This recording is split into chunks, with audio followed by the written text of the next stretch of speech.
ఈరోజు తల్లులు కానీ, పిల్లలు కానీ, యూత్ కానీ, పెద్దలు కానీ అందరూ ఆశ్రయంగా చేసుకున్నది ఏంటంటే సెల్ ఫోన్.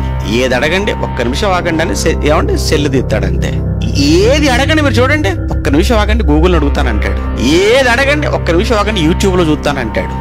ఏది అడిగి ఈ బుర్ర పని చేయట్లేదు, ఇంకా మొత్తం దానికి అప్పగించేశాడు. ఒక రకంగా మనిషి మొబైల్ కు ఎడిక్ట్ అయిపోయాడు, బానిస అయిపోయాడు. బైబిల్ కు బానిస అవ్వట్లేదు, దేవునికి బానిసగా మారిపోవటం లేదు. నీకు ఆశ్రయం దేవుడు అన్న సంగతి మర్చిపోయావు.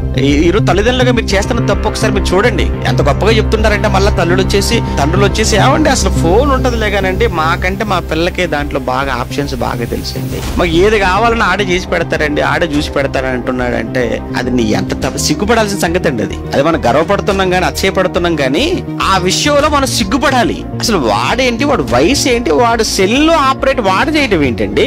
వద్దు, వాడు బైబిల్ని ఆశ్రయించాలి, వాడు దేవుణ్ణి ఆశ్రయించాలి. ఆ రోజు దావీదు బాల్యములో దేవుణ్ణి ఆశ్రయంగా పెట్టుకున్నాడు. అలానే ఆ రోజు అబియా హిజ్కియా తల్లి దేవుణ్ణి ఆశ్రయంగా పెట్టుకుంది.